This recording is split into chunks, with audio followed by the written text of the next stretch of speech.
C'est la dernière partie de Bismart, l'émission, dernière partie consacrée à l'innovation. Ouais, pour le coup alors, à une sacrée innovation. Harry Barreman est avec moi. Bonjour Harry Barreman. Harry Barreman, Fred Bay. On va dire que oui, c'est de l'innovation, Hariba, mais en même temps, Fred Bay existe depuis combien de temps ? Depuis janvier 2008 maintenant. Ouais, voilà, c'est ça. Hein, et il s'agit d'optimiser l'ensemble des transports, l'ensemble des chargements. Vous allez nous raconter ça. Mais c'est Aymeric Libaud, lui, qui alors... C'est une telle innovation, Aymeric, je vais raconter. Parce que la première fois qu'on s'est vu, j'ai vu un entrepreneur... Je vais me permettre, hein, je défends le concept de start-up de vieux, donc je vais vous demander votre âge, Aymeric. Hein. Je vais avoir 50 ans dimanche prochain. Voilà, j'ai vu un entrepreneur d'expérience qui avait un projet complètement dingue. Donc je lui ai dit banco, parce qu'on peut dire que banco, mais j'y croyais pas une seconde. Racontez-moi ce que c'est que le rétrofit. Alors, le rétrofit, c'est très simple à comprendre. On convertit de petites voitures thermiques en voitures électriques. Donc le moteur qui pollue, qui fait du bruit, on l'enlève, on met un moteur électrique à la place avec des batteries et la voiture ne pollue plus quand elle se déplace. Ça paraît complètement dingue. C'est-à-dire que vous avez, alors ce que vous appelez, comment vous appelez ça, groupe de propulsion électrique ? Groupe motopropulseur, GMP. GMP, qui rentre dans quoi ? Toutes les citadines aujourd'hui du marché. On l'a fait pour qu'il rentre dans toutes les citadines et puis après sur les modèles du dessus, mais là ça devient plus facile. Et on a le même qui rentre dans tous les modèles. Et vous ne vous occupez pas de l'ensemble du système d'échappement, c'est-à-dire ça ne sert plus à rien. Le réservoir est enlevé, la ligne d'échappement est enlevée, on enlève tout ce qui est thermique et on met notre bloc à la place avec des batteries et c'est parti. Combien ça coûte ? Après les subventions, jusqu'à 5 000 €. Jusqu'à 5 000 € pour, on va dire, pour une petite citadine. Oui, et qui a 100 km d'autonomie. Ce qui est dingue, Aymeric, c'est que la première fois qu'on s'est vu, c'était il y a combien de temps ? Il y a 2 ans, 3 ans ? Novembre 18. Vous ne saviez pas si vous auriez un jour le droit de faire ça. C'est-à-dire que vous transformez en profondeur un modèle automobile qui quand même a été, enfin, dont la licence, je vais le dire comme ça, appartient à un constructeur. Oui.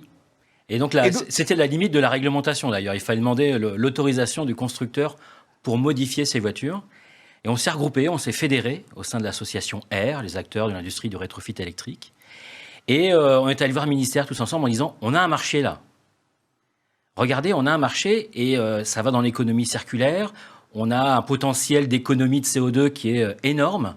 Parce que cumulons ces petites voitures avec ces kilomètres. Mais bien sûr. Hein, ces petites voitures-là, sur 10 000 kilomètres, c'est 1 tonne de CO2. Ben, faisons des millions de tonnes d'économie de CO2. Absolument. Et donc... à convaincre l'administration, à convaincre le ministère de l'écologie. Voilà, on arrive à un texte là, qui est paru pendant la crise. Ouais. On savait que ça devait sortir, mais pendant la crise, on a noté l'effort, hein, c'est important. Et on a aussi eu, à l'annonce du plan de soutien automobile, les aides, qui vont 5 000 € pour les entreprises et 5 000 € pour les particuliers. Moi, je veux insister sur Hariba, et on en dira un mot, hein, mais vous accompagnez aussi les jeunes entrepreneurs. Vous faites partie d'un mouvement qui s'appelle Citizen Entrepreneur, et puis le G20 des jeunes entrepreneurs aussi, tout ça vous intéresse. L'idée de se lancer, finalement, est d'aller mettre des coups de boutoir dans les réglementations. C'est-à-dire que, comme si ce n'était pas assez difficile comme ça de monter une entreprise, il faut en plus... aller modifier la réglementation, c'est enfin quelque chose que vous voyez régulièrement ? Ah ben, évidemment, et moi quand je me suis lancée avec Fred Bay en janvier 2008, j'ai dû faire face aussi à ces réglementations dans le monde du transport et de la marchandise, que je ne maîtrisais pas du tout, puisque moi je suis enseignante à la base. Donc j'ai tout découvert et j'ai dû me battre, comme Aymeric, ça paraît si simple que ça, comme il l'a décrit, mais en fait ça ne l'est pas du tout. Donc je pense que ces réglementations aujourd'hui qui sont mises en place, qui sont quand même très propres à la France, dans le monde du transport et le déménagement surtout par exemple, on a des réglementations très lourdes, très complexes à respecter en France, qu'on n'a pas, par exemple, en Allemagne ou qu'on n'a pas au Portugal. Vous, donc, je sais, Hariba, vous, votre grand défi, c'était les hommes. Le métier du transport est un métier masculin. Oui. Les déménageurs sont des hommes. Et la jeune femme qui débarquait là-dedans, c'était pas gagné. C'était pas gagné parce que je connaissais rien au métier, j'étais une femme, il fallait tout digitaliser. Je leur disais que j'allais leur apporter un outil qui allait leur permettre en fait de ne plus rouler à vide, d'optimiser tous leurs déplacements et qu'en fait ils n'allaient plus rendre visite chez les particuliers pour émettre un devis et qu'ils pouvaient le faire à partir de l'outil digital qui était Fred Bay. Donc, imaginez un petit peu le... Ah mais j'imagine, on est en plein dedans. Des toutes petites entreprises en plus, sur un secteur ultra fragmenté. Exactement. Donc, des TPE, des PME, des sociétés à unipersonnel. Donc, aujourd'hui, j'en compte 8000. Et merci à tous 8000 qui sont associés à votre solution, parce que c'est une solution globale. C'est une solution globale, absolument, européenne. Et ensuite, ils viennent quotidiennement piocher quand ils ont des manques à gagner. Et aujourd'hui, on a même des transporteurs et des déménageurs qui vont vivre que de frais de baie. Donc, ils vont pouvoir organiser toute leur tournée grâce à notre outil numérique pour éviter de rouler à vide, d'optimiser tous leurs déplacements et donc d'élargir aussi leur champ de travail, puisqu'ils ne sont plus uniquement sur Paris ou sur Marseille, mais ils ont une vision beaucoup plus globale, c'est-à-dire européenne. On est évidemment là aussi sur de l'élimination et de la disparition finalement de tonnes de CO2. Quand vous vous êtes lancé en 2008, c'était déjà quelque part dans votre tête cette idée que ça allait parfaitement rencontrer l'injonction climatique dans laquelle on est aujourd'hui? Absolument, puisque l'idée, elle est née d'une phrase très frappante que j'ai découverte. 25% des camions roulent à vide en France, et plus de 1 sur 2, à moitié remplis. Donc c'était tout de suite ça qui a fait tilt. Je me suis dit, mais c'est pas possible qu'on ait des camions qui sont même pas remplis, alors que de l'autre côté, on avait le boom. C'était pendant la crise que j'ai créé. On avait le gros boom des sites de petites annonces. Donc pour moi, il était... aujourd'hui, on parle d'entrepreneurs à impact, d'entreprises à mission. Exactement. Il faut qu'on ait cet engagement social, environnemental. Fred Bay était dedans en 2008. Donc aujourd'hui, évidemment, on l'est encore.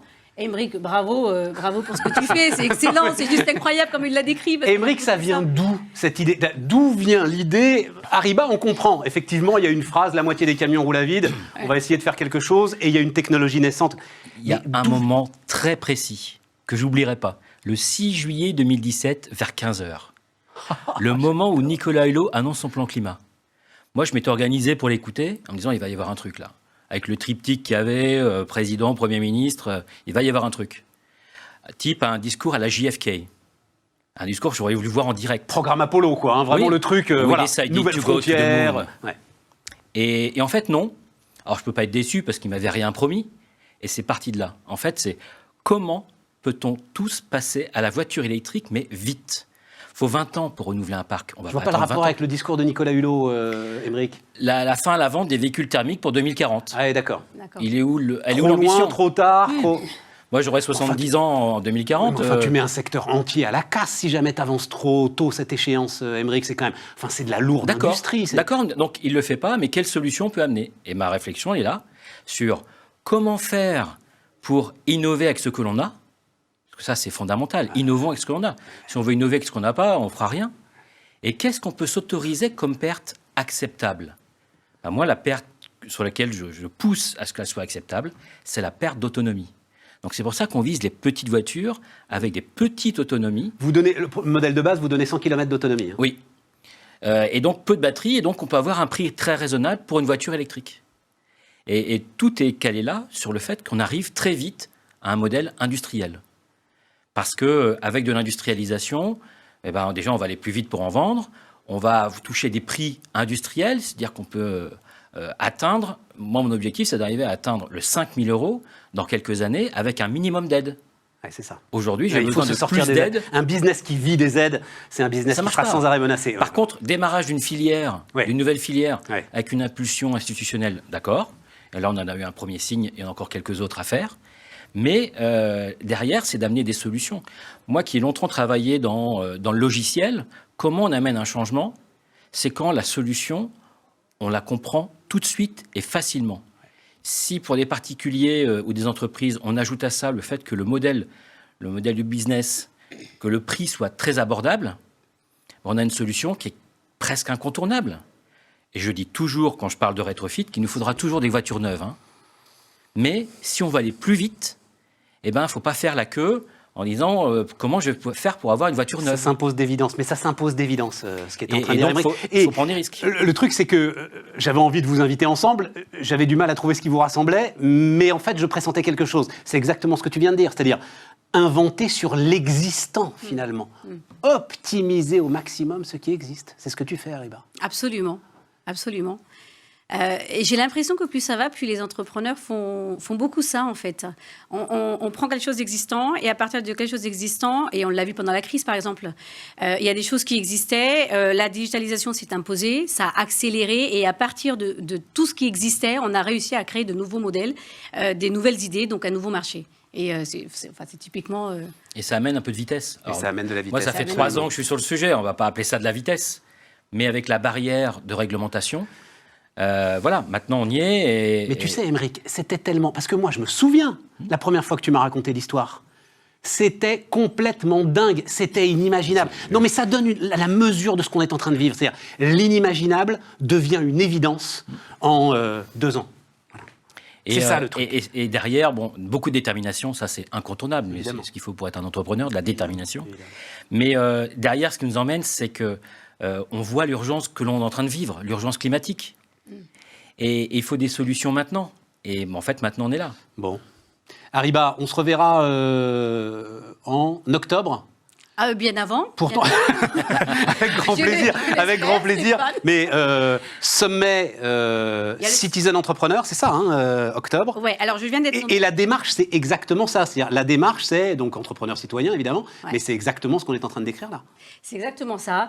En fait, Citizen Entrepreneur, c'est une association qui regroupe chaque année, en fait, une trentaine d'entrepreneurs français qui vont à l'étranger représenter donc, le drapeau tricolore, travailler sur des recommandations qu'on remet au gouvernement français. Donc, c'est l'innovation, c'est tous ceux qui veulent accélérer la croissance sur tous les aspects, hein, pas uniquement la croissance économique. Alors cette année, à cause du Covid, du coup, on a opté pour un sommet qui va être virtuel, qui aura lieu Maison Albar, Hôtel 5 étoiles, Place Vendôme. Bon. On se reverra pour lancer les candidatures ensemble, Stéphane. Merci les amis, merci Aymeric, merci Stéphane. Ariba. C'était Bismart l'émission et on se retrouve demain.